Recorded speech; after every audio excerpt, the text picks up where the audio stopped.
Welcome, everybody, to the 2021 Jakes Gerwel Fellowship Summit. We're very excited to have you here. Wherever you are joining us from, you are very welcome. This is our very first opening plenary. We've got some amazing speakers that I'm going to be introducing you to shortly. And so really it gives me great privilege as the CEO of Jakes Gerwel Fellowship to kick off what is our fourth summit with a very exciting topic. And what we will be discussing today with our panelists is the idea of education as a catalyst for entrepreneurial change. So as you would know, the theme this year is around disrupted. We live in a very disrupted system and society at the moment. We've had a lot of shocks come our way. Now, there comes great downside with this upheaval, but there's also great opportunity for us to look at what we took as the status quo, what we took as the known, and then to really see what we can take forwards, what we want to change, and how we can build back better. And so in that, we've got some wonderful speakers that are going to really look at the centrality of how putting entrepreneurship and entrepreneurial thinking at the heart of an education system has huge benefit for us as a society. But before I do that, I am aware that we have a lot of people joining us from a lot of different parts of the world. I want to use this opportunity to bring your voices in as well. We probably have a lot of people coming in from South Africa. So what I'm going to do is really share with you a Menti slide. For those of you who haven't seen Menti, I'm going to run you through a couple of slides. And here is the very first one that I'm going to ask you to, on your phones, go to. You're looking at essentially going on to menti.com and then using the code that you see on the top of your screen. And that will also be in the chat function as well. So go to menti.com. You can connect on your phone or your laptop. And the code is 4551 4789. 4551 4789. And we're really just going to orientate ourselves. Where in the world are we? We have a lot of people from South Africa joining us today, but I am aware there might be people joining us from outside the country and the continent. So let's have a look and see what that looks like. So there's obviously a lot of people that are already coming through from South Africa. We have someone that looks like they're on an island near Antarctica, and someone who's joined us from Chile. So this is just a great opportunity to get a sense of how quick you are on your phone and where you are joining this conversation today, education as a catalyst for entrepreneurial change. All right, so give you a little bit longer, and then I'm going to bring it a little bit closer to home. Let's have a look at all of those people that are coming in from South Africa. Let's just see what that looks like if we zoom in a little bit. So for those of you who are in South Africa and joining, put your dot where you're joining us from. If you're not in South Africa, see if you can put it right on the edge, just so we get a sense. So we have Gauteng in the room. We have Cape Town. I can see Amy and Hermanus. I can see someone in the Eastern Cape. We have people in Lesotho at the moment, and Mpumalanga and Limpopo province. All right, so we have quite a nice spread, and we have a lot of people in Gauteng, a lot of people in the Western Cape, but it's great to see some representation across some of the other provinces as well.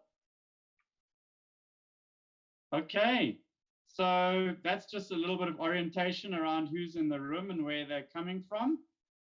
I'm going to just move over to the next slide now, which is really just to get a sense of who's in the room in terms of what role do you have. We have obviously a lot of aspiring teachers on the Jakes Gerwel Fellowship, but let's get a sense of who else is joining us today and from what spaces are they joining us from. And as we go through these plenary sessions, we'll be inviting a lot more of our guests in, and we will definitely see a much greater split. And you will notice the big aspiring teacher group. And these are the teachers that will soon be moving into government, policy, interest groups, making a difference in the non-profit space. We're looking at leaders and academics and entrepreneurs. So just a great way to get a good sense of the lay of the land right now. And the exciting thing for us is we are graduating our very first cohort of teachers at the end of this year. So we will definitely be seeing a lot more in the teaching sector next year. All right, so I'm going to move over to the last Menti slide. And this really starts tying us back to why we're here right now. Education is a catalyst for entrepreneurial change. And so here's a chance for you to comment a little bit. And in your own personal experience, I want you to think of this question, and that is, can you think of a teacher who helped you on your own learning journey? I want you just, in a few words, so that it pops up on screen and we get a good sense of what this meant to you, describe what that experience was like for you. So think of a teacher, someone who stands out, and someone who really went above and beyond the call around your own learning journey. And tell me a little bit about that experience for you. What stood out? What made it so valuable? So there's already a great comment up on the screen. My history teacher showed me the importance of kindness and enthusiasm in the learning environment. And then another comment to really say that this experience was challenging yet rewarding. So there's an element to which this person was stretched by their teacher. And then it's great to see some of those names that made a really great difference. So shout out to Mrs. Zonke, who was a life orientation teacher and really fueled the sense of leadership outside of the classroom. So really just some great contributions so far about the genuine care and the passion and this sense of carrying through that love of subjects that often went beyond the subjects themselves. We're going to chat a little bit about that now in today's session with our panelists. And I'm going to then go back to our panel screen. And one of the parts of JGF and our JGF tradition with our panelists is we really want to ground them in where we're coming from and really the importance and the centrality of teachers and expert teachers and making a profound difference in the lives of learners, just like you've shared with us now. So I'm going to first head over to Zimkhitha. I would like to ask you, Zimkhitha, just tell us a little bit about who you are, what organization you're representing, and we would love to know who was your favorite teacher and why. Thank you, Julian, and hello, everybody. It's great to be here with you today. My name is Zimkhitha Peter. I am originally from Etleha. I'm currently based in Johannesburg. I work for the Ellen Gray Office Foundation Endowment, or as we now call it, Philanthropy South Africa. My favorite teacher, so now I'll reveal my age. I'm in that group that can get vaccinated now. So I think in standard 5, his name was Mr. Zokoza. And he taught me, I think, biology or something that had to do with also physical science. And I remember this one test that I wrote, and I got 49 out of 50, and I only missed one answer. And he was so mad over this one answer, and I couldn't understand. And I still remember that. I can't remember the question, but the answer was C. So he couldn't understand why I got all the complicated or the most difficult things in the paper right, and then I got the most easy thing wrong. And then he started really drilling this value of excellence and sort of pushing boundaries and not allowing sort of those small. So he really made a big deal. And I couldn't understand there were people who'd gotten lower marks than me. There were people who didn't do as well. And I thought he should be getting on their case, but then he got on my case. And he really taught me this value of really improving on your personal best and not seeing excellence in comparison with others, but seeing excellence in comparison in terms of how well you could have done. And I think throughout my life, I've carried that lesson of excellence is not about comparing myself with others, being better than anybody, or feeling that because I've sort of got a better marks than others, therefore I'm the best. But it's around my potential and what I could have achieved given my potential. And I think I carry that lesson in life. Thank you. Thanks so much, Zimkhitha. I'm going to hand over to James now to also tell us a little bit about the organization he represents and who his favorite teacher was. James, hopefully you got 50 out of 50. No, definitely not instead of 5. But lovely to meet you all. So I'm with the Department of Basic Education's E-Cubed initiative. So it stands for Entrepreneurship, Education, Employability. And it evolved out of an Entrepreneurs in Schools project that started out of some work that Helena Motlanthe did 5 or 6 years ago around the importance of trying to change South Africa's school system so young people are prepared for a changing world of work. And as you were talking, Zimkhitha, for some reason, I suddenly remembered a very scary teacher of mine. Hopefully there's no one here who knows Potch Central School in Potchefstroom, because I can't remember if it was Mrs. Elbrecht or Mrs. van Rensburg. So I'm going to make, someone's going to be horrified. But one of those terrifying teachers was also an author, and she published English textbooks, reading books. And I was never a top student at all. And for some reason in Standard 5, she asked me and a girl I remember suddenly called Shirley de Villiers, one of the smart ones, if we would spend a couple afternoons helping to proofread, her textbooks. And I remember both being terrified of her and the idea of spending afternoons, in her lounge. But I liked Shirley enough that I was incentivized to spend the time. But just the idea that she trusted me with doing something so important for some reason stuck with me. And also the realization, that she had a life outside of being a teacher, and that she was doing something and producing something, that she sold and made her money. I remember actually stuck with me. So that's the one that jumped out at me. Great. Thanks, James. And if there's anyone from Potch, please put that in the chat. All right. Yogi, I'm going to hand over to you, please. Hi, everyone. Thanks, Julian. It's nice hearing everyone's recollections as well. I'm also of that age group, though, that vaccinated long before. So I was also well, maybe I should introduce myself first. I'm Yogavelli Nambiar. I'm the CEO of Alan Gray Orbis Foundation. And we basically identify and nurture young people with entrepreneurial potential. And it's all in aid of attacking poverty, as was the vision and mission of Mr. Alan Gray. So yeah, I was... I think I had this teacher from about standard 6 to 9. And I'm from Chatsworth in Durban, a large Indian township. And so he was the physics teacher.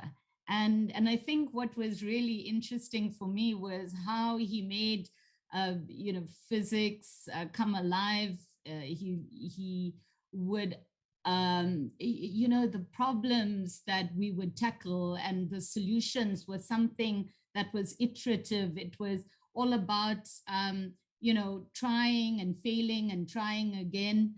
And that experimental nature of it really appealed to me. But I think what was really important about him was that he had the patience to really take us through it in a way that was full of understanding and care. I was more of a languages person. And I think what he taught me was not to box yourself, not to label yourself, not to say I'm good at this and so I can't do something else. And that experimental nature and that sense of just patience while you learn, that's really stuck with me. Great. Thanks for sharing that, Yogi. I see there's a Jasmina Singh in the comment section is also representing Chatsworth. So great to have that voice in the room as well. All right, so you know, in that last Mentimeter slide, we were sharing some of the kinds of things that great educators do to go above and beyond the call of duty. We've also heard from essentially our CEO circle here around the kinds of teachers that also had that impact on them. And now we want to land the conversation a little bit more around, well, what is it around our education system where we can bring across this entrepreneurialism and really make quite a difference in the system? We've also seen that there are a lot of aspirant teachers on the call. So what is it about embracing the sense of education with an intersection around the entrepreneurial environment that can make a profound difference, especially now? And I think it's important in this conversation to also realize the fact that as a country, we've seen just how dramatic things can be if we're not addressing the inequalities and the gaps in the system right now. And so I want with that as a grounding point for us to really be able to reflect on how, if we're able to embrace a system that is going to empower and encourage more people to contribute to our society, we're going to be in a better place as well. So we're going to start with Yogi. And, you know, one of the things that really strikes me about where Yogi comes from, and we've got three fascinating vantage points that will look at this idea of education as a catalyst for entrepreneurial change.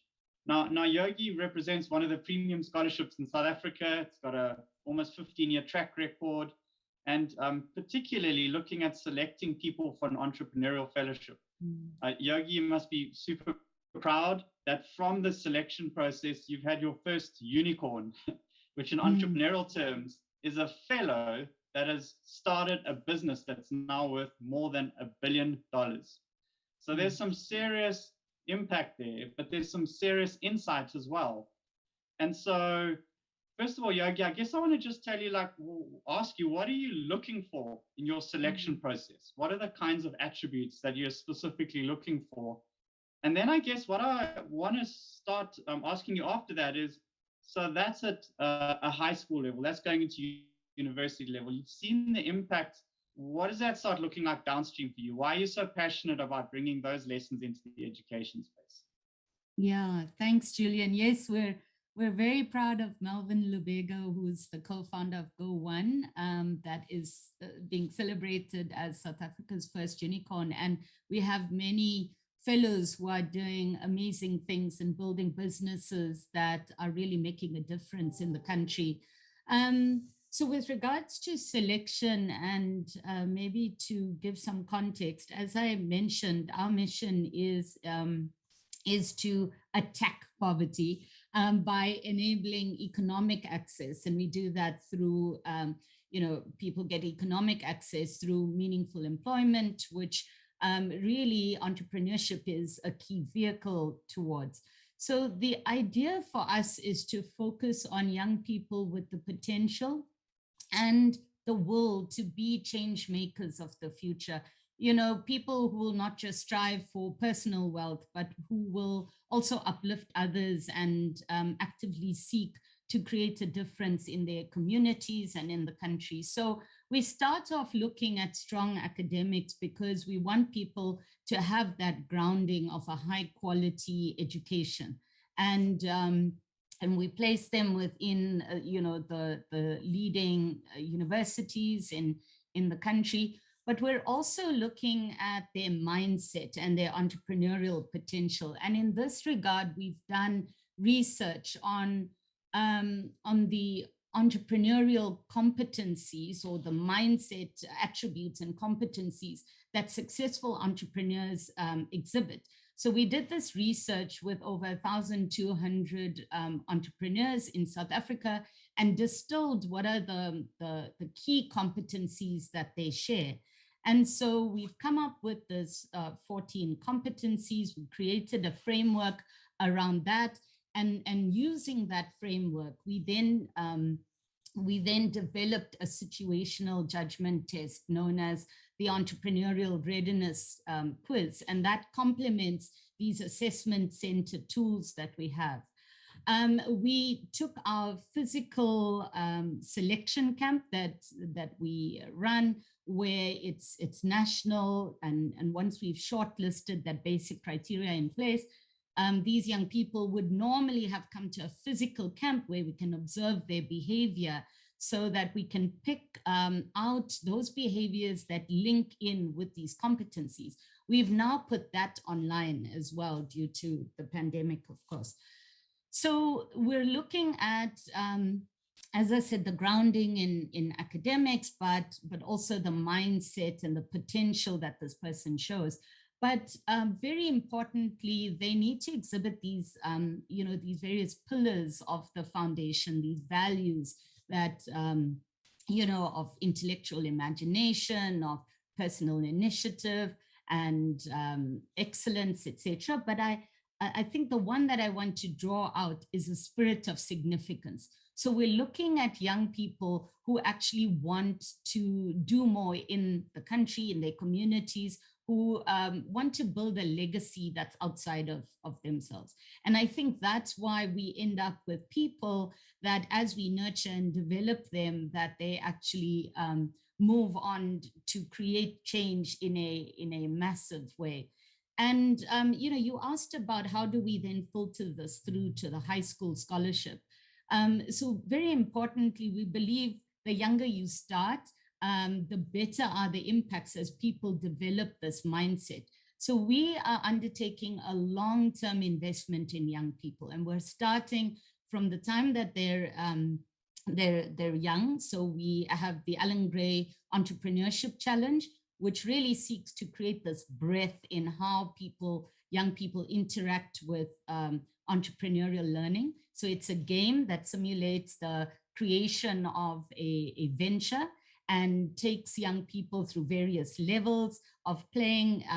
It takes them through that learning on different aspects of entrepreneurship. So it's really interactive to the game. So that's the breadth, that's looking at as many young people as possible within high schools currently, but we've developed a primary school game as well. And that will be launched shortly. So then there's the depth. The Alan Gray Scholarship chooses specific young people that show a heightened sense of, or an exceptional quality of entrepreneurial thinking and potential. And then we really drill down on supporting them, putting them in the leading public and private high schools in the country. We give them psychosocial support, a comprehensive system of support. We teach them about entrepreneurship, give them various simulations, practical and relevant exercises to learn that. And then we give them personal mastery and development support. So really trying to give them a comprehensive scholarship as opposed to just the access to education.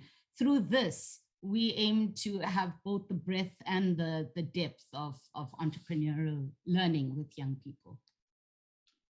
Great. Thanks, Yogi, and thanks for, I guess, just giving us a view of what's becoming a very extensive pipeline, and how you're starting to take this incredible wealth and learning that's starting to have its own track record and really think through what that means at a more formative stage in a schooling environment. So I'm going to hand over to Zimkhitha, and maybe just in terms of Zimkhitha's perspective on the question we're asking today. So Zimkhitha has been very actively involved in one of the world's most prominent courses of teaching entrepreneurship, Babson College in the US.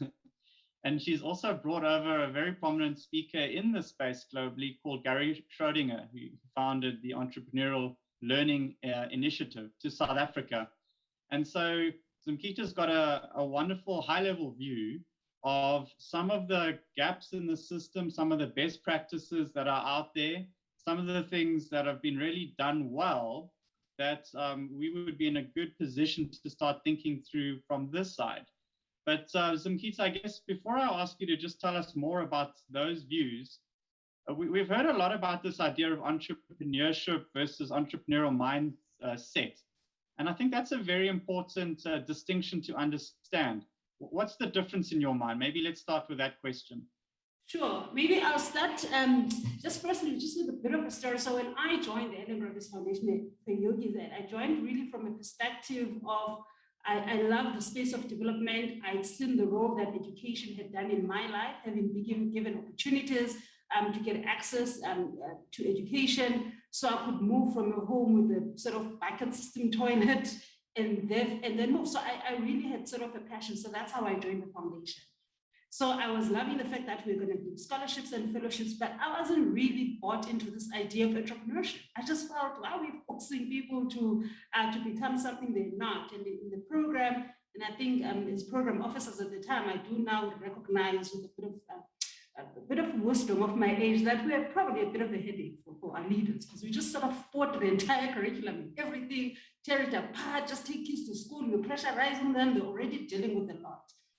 But the more I sort of dug into this idea, and I want to quote Yogi when he talks about entrepreneurial mindset being a basic human right, and I began to really dive into understanding that the idea was not to force people to start businesses. So entrepreneurship, just by general definition, is this thing that you take resources, you set up a business, you absorb the risk and to do that. But entrepreneurial mindset is a way of thinking that enables you to overcome challenges, to be decisive, and to sort of accept responsibility for your outcome. So it's a way of thinking. It's a way of thinking in a resource-constrained environment. So I thought, why wouldn't we want this way of thinking for every young person?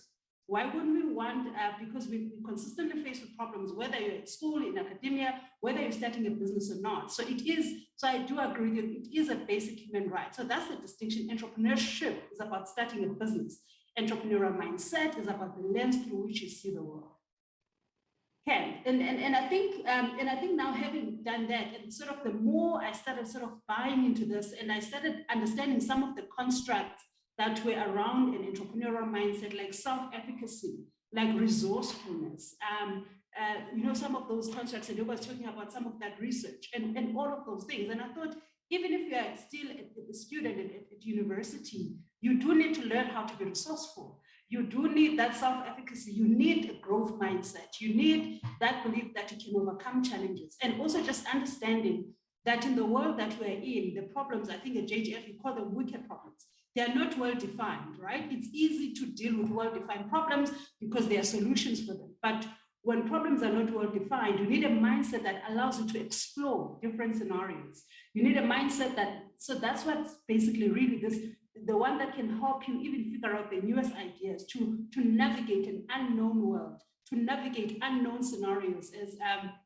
As sort of Julian was explaining that in the last few months or few years, even in our country, we've seen there are a lot of unknowns. We're dealing with a world we don't know, right? And I think as we did this and discovered this, there was a conference at the foundation called the Circle of Excellence, that was for teachers and principals. We're trying to inspire them. If you're asking me what is the gap right now in entrepreneurship education, I think one of the biggest gaps is that we haven't brought our education system. We haven't brought our biggest advocates for this, which should be the teachers. We haven't brought them along in the process. Currently, most of entrepreneurship programs are sort of happening siloed and outside, and teachers are already inundated with a lot of work that they need to do at school, and they also don't understand what this is. So at this particular conference, a question was asked by the teachers to say, now that we are inspired to do this, now that we see the value of doing this, how do we do it? How do we actually do it in the classroom? And as you guys know, there was the big word that scared me. What's the pedagogy? Oh, this is such a big word around pedagogy. Now we want to know. So in my research, I came upon, because if you understand that in entrepreneurship, the first discourse was, can you even teach it? Are entrepreneurs born or made? I was like, I've never met an unborn entrepreneur, so I guess. But we understand the question. So there was this thing that you can't teach, you can't force people. But we then overcame that and realized that over the years, as a society, we've found ways for, with every industrial revolution, to basically create the right foundations for people to learn every single discipline. You learn to be a lawyer, you learn to be a doctor, you learn to be an accountant. We actually, in our schooling system, have the foundational subjects or the foundational skills that serve as a launch pad for you to do that. But in entrepreneurship, there are no foundational skills that are being placed even at a schooling level to launch into that. And one of the things we know about effective education. It's not the one that teaches you what to learn, but it's the one that teaches you how to learn. Because what you need to learn will consistently be changing. So basically, then as I was thinking about this big word, I was asked around the pedagogy, and we're doing the research, I found this incredible resource that was done by Babson to say, entrepreneurship you can teach definitely, but it's how you teach it that's different. And they've done that research and came up with 5 practices or pedagogies of how you actually teach entrepreneurship, which was the practice of play. People need to play. We understand that at primary school, that people actually need to play. The practice of empathy, the practice of reflection, the practice of experimentation. People actually do need to experiment. And then the practice of creation. And I think that's one of the biggest gaps. Even now, there's a lot of talk about entrepreneurship being part of the curriculum. My biggest concern about that is that we think we're going to teach it the way we teach history, or we're going to teach it the way we teach math. But that's not what we need to do as a country. We really need to start experimenting and finding the best models of how people can play, how people can experiment, how people can reflect on their learning. Some call it, the different sort of ways that group-based learning outcomes. But we do need to find those particular pedagogies. And I think also at the back of that, that's also what fueled the Ellen Gray Entrepreneurship Challenge, because teachers said, give us a tool that we can take back to the schools. And the one thing about that amazing game and the work that the foundation has done is that the genesis of even the Ellen Gray Entrepreneurship Challenge came from teachers saying, give us a tool. And they're the biggest ambassadors that drive it. But so I think those for me are the most important things. And then just lastly, around ELI, the Entrepreneurship Learning Initiative was really this idea that we do need to teach young people discovery skills, because the problems that are going to face us tomorrow and next year and the other year are not well defined right now. So it's this mindset that's going to allow us. And as you might have seen in the education space, that mindset has produced the Nova Pioneers. That mindset has produced the Africa Schools of Excellence. That mindset in the education space has said, how do we actually bring innovation into space? How do we actually change how the current education system? And later I was excited to see Curio. I think they opened up a school somewhere in Khayelitsha. There's a Pan-African school as well for girls. So there's a huge space in which people are saying, how do I take this entrepreneurial mindset and apply it in the education context and bring about new models that are able to bridge this gap that we're talking about between the have and have-nots, the inefficiencies in our system. So I think it's really important that we continue saying, okay, Babson has taught us and showed us ELI that was done in the States, but most importantly, what's the African way? Well, we need to go into that depth of discovery. Foundation is leading the way in the research for that. And I believe eCube is doing some work, but we need to convene and come together and find the best African model, homegrown for our own how do we sort of teach this entrepreneurial mindset? Thanks, Julian. Thanks, Zimkhitha. I think that was an amazing view of really complementing what Yogi had to say, and really honing in on this idea of mindsets being at the kind of core of how we need to rethink not only our society, but our education system, especially in such an uncertain environment. What I always find kind of tricky about these conversations is you speak about the high level themes around what we see are the gaps, what we know are the trends, but like, what are we going to do about it? And how does that actually look? And so, I mean, it's kind of great to be able to address that in a conversation like this, to actually ground it into where we're at right now. And one of Jakes Gerwel Fellowship's values is this idea of playing on the edge of the inside. We want to be edgy. We want to work within these institutions because these are the institutions that need the nudging. They have the capacity, they have the resourcing to really do something different, but they need that mindset to be injected in there so that new things can come out. So I guess it's with kind of great pleasure to really hand the floor over to James Donald, who's the executive director at eCubed. And I think maybe just a bit of context again is that one of the things eCubed realized is that there are 12 million young people in South Africa that are currently looking for employment. 12 million people. And what's the education sector doing to make sure that they're so unemployable? There's big questions we need to ask. And so at the kind of centrality of eCube's mission is this idea that they want to future-proof our learners and really aim to reduce youth unemployment by 90% by the year 2030. Those are very ambitious goals. James, there's a lot to share from your side about future-proofing, around what this actually looks like, around your relationship with the DBE, and really give us a sense of how you're busy piloting something that I think is much needed and very exciting. So all yours. Yeah, thanks so much, Julian. And I know there was, just to give people something practical, we thought we'd share some slides. So you can just, I'll try to spend maybe 5 minutes responding to some of the comments. And then if we have enough time, we can share a couple of slides.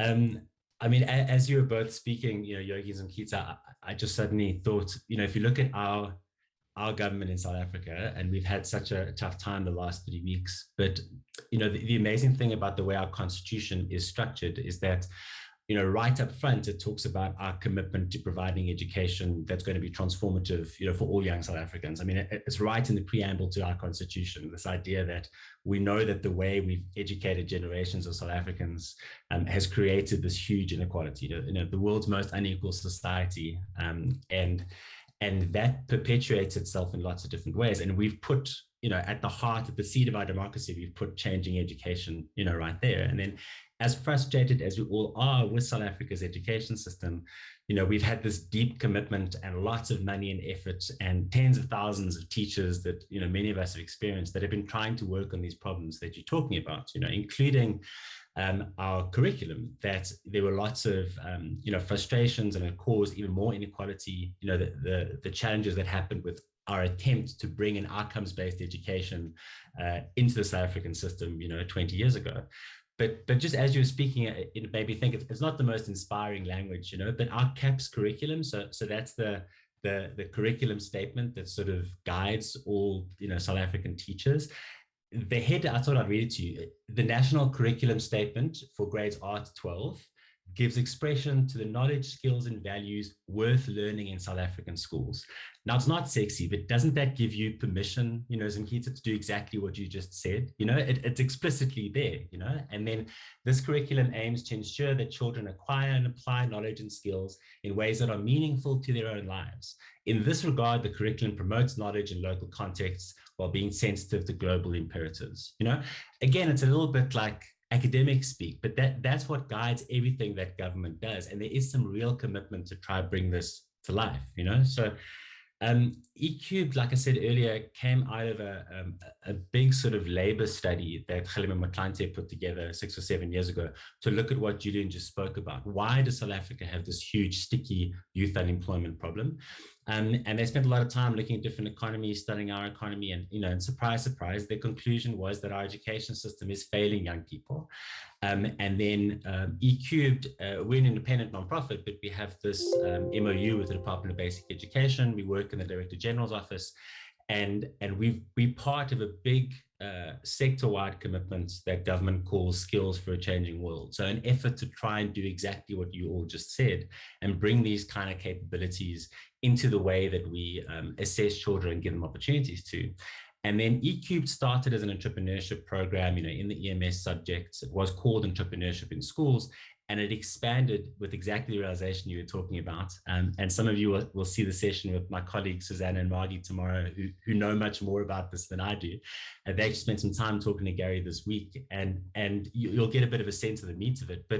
But the kind of social acupuncture that we're doing is basically saying that, okay, teachers are trying really hard to just survive, to do their thing. One of the things that is written into their day-to-day work is they are allowed to use projects to assess children. In fact, the average grade 9 learner in South Africa is probably doing 8 or 9 projects in the third term, The problem is, at best, most of those projects are just homework. They're not these kinds of transformative experiences that you're talking about, where kids get to work on problems that they really care about.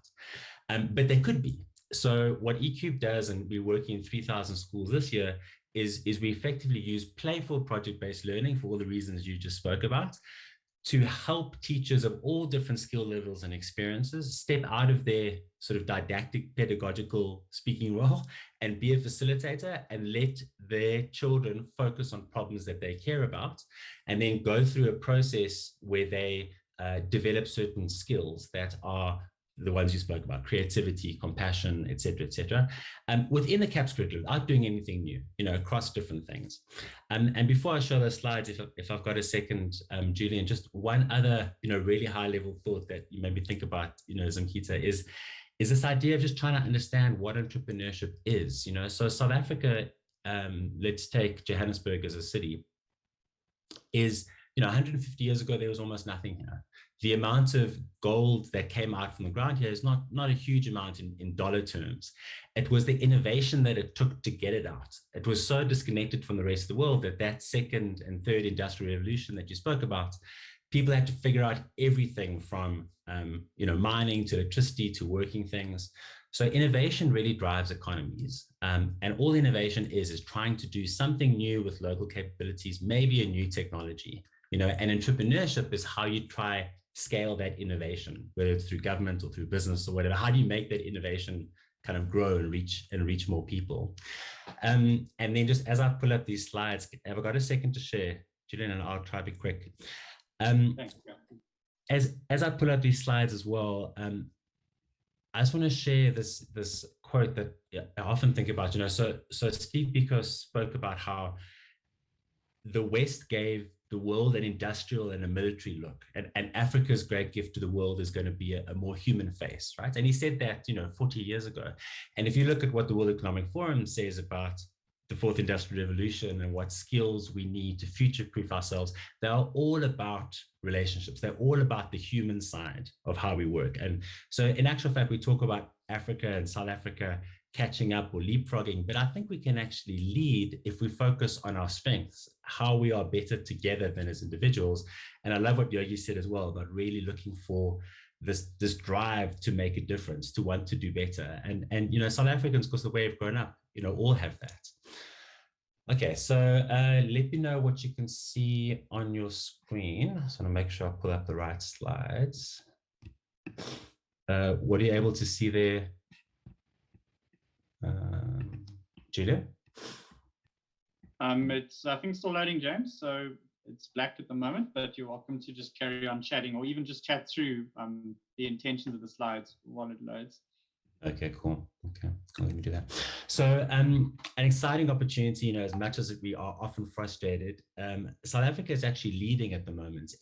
There's been an attempt to bring project-based learning into school systems around the world, and it's been very successful, basically challenging young people to work on things they care about, and in the process, developing the kinds of skills you're talking about, creativity, communication, etc. So in South Africa, we have the matric certificates, and there's been a political commitment to now have this general education certificate at the end of grade 9, because by law, you can leave when you're 15, and many young people do leave school. Thank you, Julian, do leave school earlier. And the intention of GEC is not to give a rubber stamp for people to leave, but to have an opportunity to, at the end of grade 9, for every learner and the adult supporting them, to review what they've learned in the last 10 years of their schooling experience. And there's a real commitment within the Department of Education to try and see, can we assess different competencies at that level? So that certificate will be written by all South African students, learners, by 2024. This year, we're helping the Department of Education do a pilot in 40 schools. And one of the things we're doing in this pilot, and you can just skip to the slide quickly, is a project-based competency assessment for grade 9s. So even if you just look at the language here, the DBE is saying to these learners, we want you to be part of something special. You're going to be participating in a playful project-based learning project called I'm Entrepreneur. They do, a project over the third term that's very similar to the game that you spoke about at Alan Gray. But we're saying to them, look, without you, there won't be a future for the country. We want you to be successfully employed. We want you to be an entrepreneur. We want you to be all these things. And we want to work with you because we know that being creative, being empathetic, these things are going to make you more successful as you get older. Imagine if your exams were about testing those skills. So you see how the GEC is already starting to signal to kids what's important as early as grade 9. And just the next slide quickly, just so I can give you some flavor of what that looks like. So this is just some instructions. This is a letter that goes to those learners. There's much more detail for the teachers. But just this idea that there's no right or wrong here. We want your honest thoughts and experiences. You're going to be doing this fun project about starting your own business. You're going to be involved in assessing yourself, you and your teacher together. And just the next slide. And the exams aren't a black box, those assessments are ways to look. So, okay, so creativity is a skill that's going to be important to you as you get older. And, this is why. This is what creativity means. And here is how we'd like you to assess yourself, throughout this project you're going to be doing. So, for example, I came up with ideas and will help my team to come up with ideas. Did I do it always? Did I do it often? Did I do it sometimes? Did I do it never? So you start getting a little bit of a flavor of assessment not being for reporting, but assessment being for learning and for making choices and for adapting, so that people can start seeing for themselves, as someone in grade 9, what kind of skills can I actually develop? And let's make explicit the kinds of things that are going to make me successful, because it's not my matric certificate that will make me successful. It's not getting into WITS to study actuarial science is going to make me successful. It's becoming confident and getting connected to opportunities and taking risks and taking chances and believing that I have a place in the world that's going to make me successful. And those things are outcomes of your environment. And so social emotional learning, entrepreneurial mindset, these are all learning science, academic, evidence-based attempts to try and make explicit the things that happen to young people who are in relatively well-resourced, well-supported environments where they are challenged and supported. Can we try and make explicit what exactly is happening to make people successful? And can we try to create those opportunities, across the board? You can just flick through the last two ones so people can see, and then I'll stop talking there. But thanks so much for driving that for me, Julian. And we just chose 4 there. To try and understand which ones we should choose. We're very open to input. The DBE is very open to input about what are the right ones. We work with the Lego Foundation, and for grade R to 6, they talk a lot about play, and I'm so excited to hear Babson talk about it. I actually didn't know that. I know about Babson, but that they put play first, so and play is about iteration and social engagement and joy, and putting that in the middle. And then just to close, the training that the DBE teachers are going through to run the GEC, the first module of their training is about teacher happiness. How can you be happier in class? How can you feel more kind of connected to your mission and purpose before we teach them anything about 21st century mindsets and pedagogies, Zimkhitha? Thanks.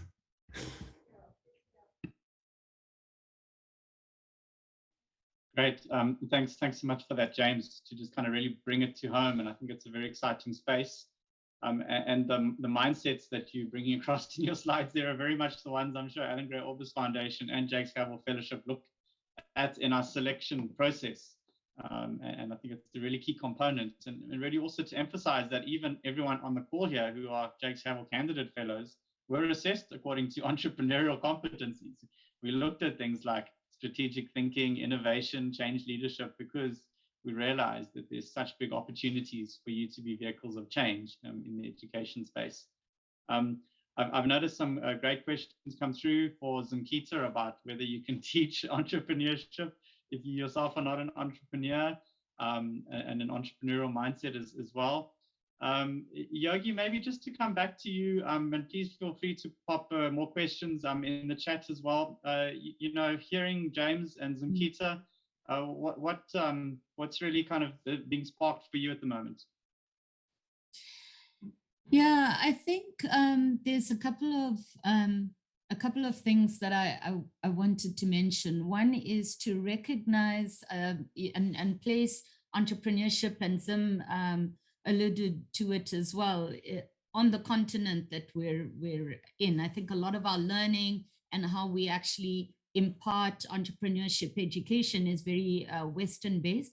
And as much as there's great models and frameworks, is to ensure that that they're localized. And I think this is an important aspect of what we have been looking to do with our curriculum and content that we share, the learning that we share, that it's got to be localized, it's got to be practical, it's got to be relevant. This is not a theoretical subject to be learned or a box to be ticked. This is really about that lens on the world that we're chatting about, and how do we create that through giving people practical ways of implementing this. But I think the other point, and I've spoken about this a lot, is the importance of democratizing entrepreneurship education. and that it doesn't become the space of the elite, that it doesn't become sort of something that you find in private schools and really well-resourced public schools. I mean, Zim mentioned as well that it really is about operating within constraint. That's what entrepreneurs do. And that mindset can be implemented across any sector or environment. So I think the danger is that we end up making this another subject, as opposed to, you know, something that can be implemented and applied across the board, across different subjects. And in democratizing entrepreneurship education, I believe that is what will be the great equalizer. That's what makes somebody, if we give those tools and resources and skill sets, those competencies to someone, whether they're from a rural area or a township or a well-resourced place, that's what will create some equality or equity in being able to think about how you actually get out of these circumstances. We've worked with we've got the Alan Gray entrepreneurship game. Yes, it is a digital game, and we're in a country where bandwidth and all of that, you know, access to data is problematic. So we look at zero rating. We're looking at how to make that more accessible. We've got a board game that teaches entrepreneurial mindsets. We're looking at taking that across to different grades as well. And then the curriculum itself, to look at that decolonizing of it, as we speak about in the general sense of mainstream education, is how do we ensure that entrepreneurship education doesn't play into the default language and narratives that we have in education as a whole. And so I think to create inclusion, we really need to think about how we do this. That's going to be the game changer. Thanks, Julian. Thanks. I really love that idea of, you know, democratizing entrepreneurial education. I think it's absolutely crucial if we're wanting to be authentic and have the kinds of outcomes we want from this process, rather than to just kind of keep it more and more exclusive all the time. Thank you. I really appreciate that contribution, Yogi. Look, we're coming to the end of what I think has been a fascinating session. And it's really just kind of great to understand one of the big mega trends for people that are moving into the teaching space who might already be there, who are leaders in this educational environment. Zimkhitha, maybe closing thoughts from your side for people that are in a classroom or aspiring to be teachers. What would your advice be after listening to a session like this? What would the big take homes be for you? Yeah, so I think maybe the first answer, I was busy also responding to some of the questions in the chat. I think there's a quote that I really like that says, don't ask what the world needs, ask what makes you come alive, because what the world needs are people who've come alive. I think for me, the big one, especially for people going to the classroom, is to always realize that it starts there. There is no society and anything. So if we look at the binding constraints in the country, I'm sure Nancy spoke to that earlier, just really that if children can read for meaning, if they can get sort of the right foundational skills in the first place. So it's to really, as you go into these classrooms, as we've shared our stories, is to really think about what is your role in preparing young people to really live up their fullest potential in this 21st century. The models, the frameworks, all of that will change, but no education system, as they say, can outperform the quality of its teachers. Thank you. Amazing. Thanks, Zimkhitha. I love both of those quotes. They're very meaningful to Jakes Gerwel Fellowship. James, you're kind of almost at the coalface, and you've got probably 30, 40 Jakes Gerwel Fellows that will be professional teachers in the year 2022. What would your advice be to them if they want to be closer to the action on where you're involved, or what would you want to offer them as newly qualifying teachers? Yeah, I mean, I think I love that point also as well as about what makes you come alive. You know, I think we all know that we learn by watching and observing. You know, not by being told. You know, so just by being true to yourself, I do think that creates a space for others to do the same as well. I think it's really important as well to create spaces where people can try things. So that's the really big challenge around entrepreneurship, is being okay with failing and actually being challenged. And one scary stat that I only read recently is, how few of South Africa's teachers chose teaching as a career for lots of different reasons. So how do we really, create a space where they can come alive, and they can play to their strengths, and they all have the skills they already need to do that. They care about children and they can build relationships. And that's really all they need to do to be able to create an environment in which those children and the communities that they're in start feeling that they can take a chance and do things, which is the first step towards looking for a job, taking a chance and applying to university, or trying to start a business. Great. Thanks for those closing words, James. And we'll definitely share the opportunities on how teachers or people going into schooling environments can work very closely with the exciting work that you're doing at eCubed. So this really brings us to a close of this first opening plenary, education as a catalyst for entrepreneurial change. Jakes Gerwel Fellowship obviously believe very firmly in the messaging that the school and the classroom in particular is the vehicle of change. And we're very passionate about the roles that individuals can play in helping us transform that environment. It's been amazing to hear from the CEO circle this morning about what that landscape looks like and how important that is to really take this transformational agenda that Mangamso from Fundawanda referenced in our earlier session. We have a very exciting panel that's going to kick off the next session with us, and one of the other board members from Jakes Gerwel Fellowship, Chinezi, himself an education leader and an entrepreneur, has made great strides in really putting that languaging that we've spoken about into action. So very excited to just kind of see such a powerful theme being kicked off. And we have the opportunity of being joined by two amazing guest speakers from various parts of the world, and I'm going to be handing it over to my colleague Sitle to really just take you through what that means. I'm sure we'll have a short little break before then, but to everyone that has joined today, very wonderful session to kick off. Zimkhitha, James, and Yogi, this was an incredible session to just bring together all the golden threads that we're working on, and I really hope to make that much stronger in the future. Thank you very much.